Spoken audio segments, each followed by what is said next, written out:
Assalamualaikum warahmatullahi wabarakatuh, Pak Bobi. Waalaikumsalam warahmatullahi wabarakatuh, Bu Awi. Gimana kabarnya, Pak Bobi? Alhamdulillah sehat. Bu Awi gimana? Alhamdulillah sehat.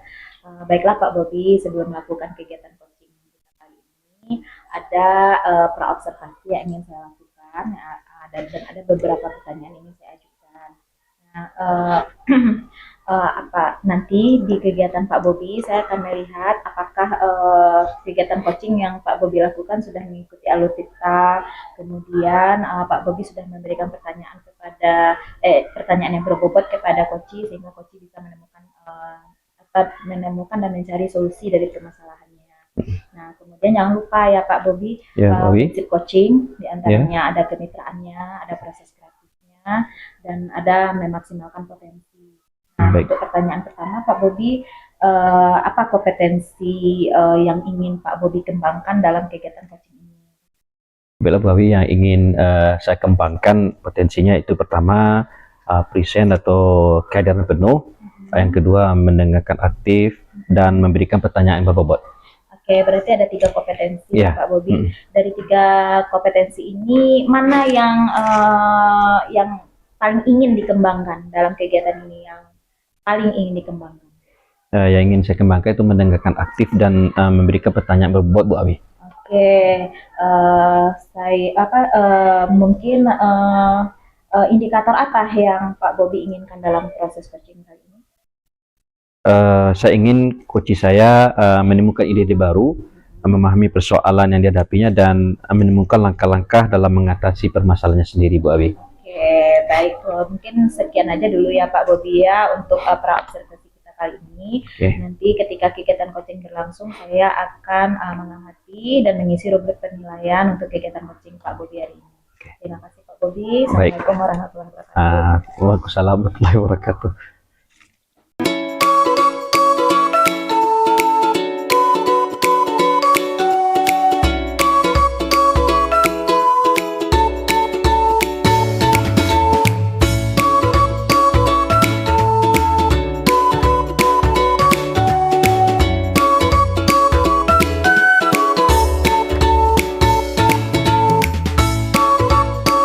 Assalamualaikum warahmatullahi wabarakatuh, Pak Heri. Waalaikumsalam warahmatullahi wabarakatuh. Gimana kabarnya Pak Heri? Alhamdulillah baik Pak Bobi. Ya Pak Heri, kalau tidak salah kemarin Pak Heri menghubungi saya, ingin berbicara dengan saya. Iya betul. Pak Bobi punya waktu Pak Bobi? Insya Allah ada Pak Heri. Nah mungkin sekarang saya ingin bertanya kepada Pak Heri, mungkin Pak Heri bisa ceritakan apa yang ingin Pak Heri sampaikan kepada saya. Iya Pak Bobi, ada masalah anak saya. Ya Pak Eri, bisa Pak Eri ceritakan? Apa Pak Bobi? Jadi masalah anak yang dia berbuat keributan kelas. Oh di kelas Pak Eri ya? Ya. Oke. Jadi memang yang ingin Pak Eri sampaikan kegiatan aktivitas anak yang buat keributan di kelasnya Pak Eri ya? Betul. Oke Pak Eri, kira-kira apa yang Pak Eri ingin dapatkan dari pertemuan kita ini Pak Eri? Gini Pak Bobi, jadi saya ingin mendapatkan solusi atas persoalan yang saya hadapi, dan tentu setelah nanti saya coaching dengan Pak Bobi, saya akan bisa ketenangan, plong hati saya setelah coaching ini Pak Bobi. Oke baiklah Pak Eri, kira-kira menurut Pak Eri apa harapan Pak Heri terhadap siswa tersebut?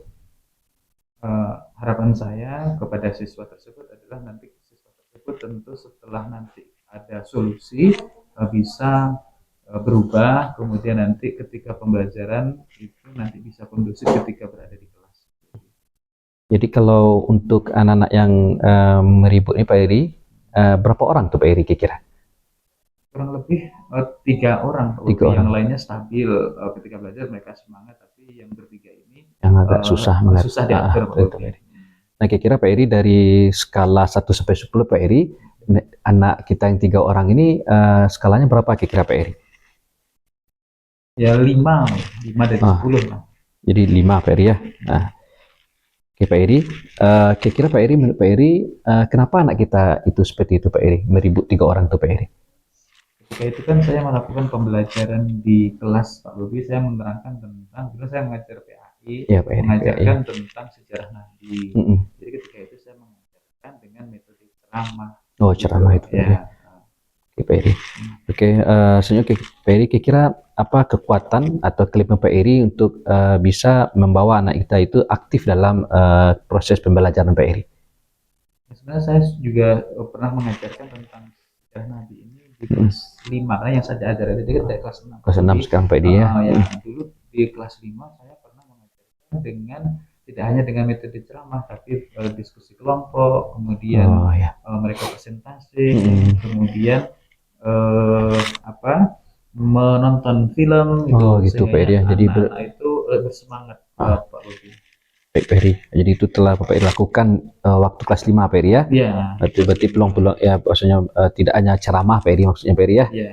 Oke Pak Eri, kira-kira hambatan apa yang Pak Eri hadapi kalau itu Pak Eri lakukan sekarang? Nah kalau sekarang itu, kalau dengan metode ceramah yang saya lakukan itu, ya tadi itu Pak Bobi, ada yang anak-anak kemudian dia tidak serius, ada yang main-main, jadi mereka bosan dengan apa yang kemudian saya gunakan dengan itu. Baik Pak Eri. Nah kira-kira apa rencana Pak Eri untuk selanjutnya membawa anak-anak itu supaya aktif lagi Pak Eri, yang akan Pak Eri lakukan? Kayaknya saya harus memetakan profil belajar dan kebutuhan belajar anak dulu Pak Bobi. Kayaknya mereka bisa dibutuhkan, dipetakan mana yang kemudian audio, mana yang gitu ya, estetik ya Pak Eri ya. Sehingga saya juga bisa, setelah saya petakan ini, saya bisa menggunakan metode atau cara mengajar barangkali tidak monoton seperti hanya ceramah saja. Bisa dengan metode-metode yang lain yang cukup menarik bagi siswa yang berbeda kebutuhan belajarnya tadi itu Pak Bobi. Begitu Pak Eri ya. Jadi strategi yang akan Pak Eri lakukan dalam proses pembelajaran ini dengan tadi itu nanti bisa dengan kelompok, membagi ke kelompok, dan nanti dengan metode bisa jadi di samping berceramah juga memberikan visual pada anak. Nah kira-kira Pak Eri, siapa yang bisa membantu Pak Eri dalam kegiatan itu? Yang pertama tentu saya sendiri, kemudian nanti saya akan koordinasi dengan rekan sejawat untuk kemudian mencari file-file yang terkait dengan materi saya, ajar saya. Mungkin bisa dari YouTube, tentu saya juga akan melibatkan kepala sekolah untuk kemudian meminjam LCD untuk LCD ya. Oke.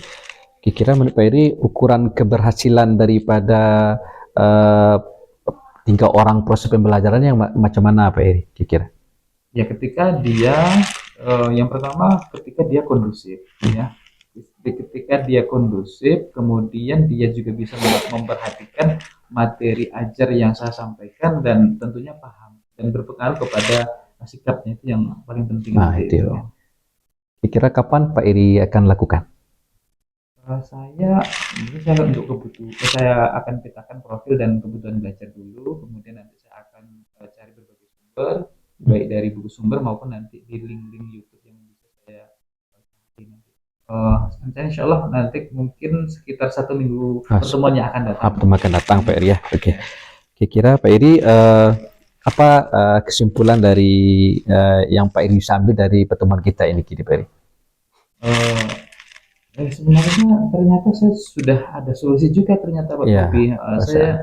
Ternyata saya juga pernah mengajar di kelas 5 Pak Eri ya. Kelas 5 dan hasilnya juga bagus Pak. Oke. Ya Pak Eri, kapan kita bertemu lagi untuk melihat progres yang telah Pak Eri lakukan? Kira-kira 2 minggu Pak Bobi ya. 2 minggu lagi Pak Eri ya. Jadi kita bertemu lagi untuk Pak Eri menceritakan lagi bagaimana hasil dari yang telah Pak Eri lakukan. Gitu Pak Eri ya. Betul. Jadi 2 pekan lagi Pak Eri ya. Oke Pak Eri. Mungkin hanya demikian kegiatan kita ya Pak Eri ya. Iya Pak. Terlebih kurang mohon maaf. Mudah-mudahan yang Pak Eri lakukan bisa mempengaruhi daripada keaktifan siswa-siswa Pak Eri.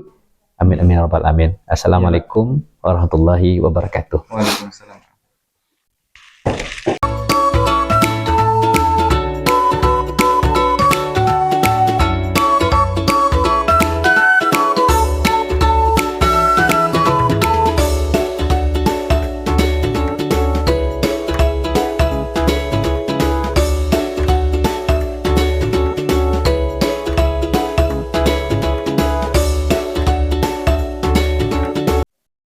Assalamualaikum Pak Bobi. Waalaikumsalam Bu Awi. Oke, tadi sudah melakukan coaching ya dengan Pak Heri.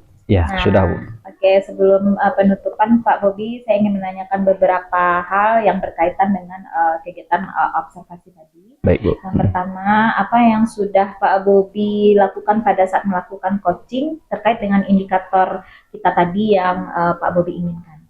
Baiklah Bu Awi, yang saya lakukan saat coaching tadi itu saya mencoba melakukan coaching alur tirta Bu Awi. Saya juga sudah menanyakan tujuan, identifikasi dan rencana aksi dan tanggung jawab sehingga alur tersebut bisa menggali coaching untuk menciptakan permasalahannya, menemukan ide-ide baru yang digali dan potensi dirinya sampai menemukan solusi sendiri Bu Awi. Ya, alhamdulillah, berarti berhasil ya Pak Bobi kegiatan Alhamdulillah Bu Awi. coaching kita tadi. Nah, menurut catatan saya Pak Bobi berdasarkan proses kegiatan coaching yang Pak Bobi lakukan tadi sudah berjalan dengan baik. Artinya kegiatan tersebut sudah sesuai dengan alur tirta. Kemudian juga berdasarkan catatan saya, Pak Bobi sudah berusaha melakukan presence, mendengarkan secara aktif, kemudian menggali permasalahan dengan memberikan pertanyaan-pertanyaan yang berbobot. Nah, khusus untuk indikator kita tadi Pak Bobi, tadi kan indikatornya mendengarkan aktif dan melakukan pertanyaan yang berbobot ya Pak Bobi. Ini saya sudah melihat Pak Bobi mampu menyusunnya dengan baik. Kemudian sehingga coaching tadi sudah dilakukan sesuai dengan prinsip-prinsip coaching. Nah, pertanyaan terakhir Pak Bobi sebelum kita tutup, kompetensi apa lagi yang ingin Pak Bobi kembangkan berkaitan dengan kegiatan coaching kita? Baiklah Bu Awi, yang potensi yang ingin saya kembangkan adalah bagaimana saya lebih baik lagi dalam melaksanakan coaching ini Bu Awi. Oke, luar biasa. Semoga nanti kita bisa menghadirkan diri sebagai pemimpin dalam pembelajaran ya Pak Bobi dan mendorong terjadinya kolaborasi dan budaya positif di sekolah. Insya Allah. Terima kasih. Baiklah, saya tutup perbincangannya Pak Bobi. Selesai juga kegiatan kita hari ini. Terima kasih. Assalamualaikum warahmatullahi wabarakatuh. Waalaikumsalam warahmatullahi wabarakatuh.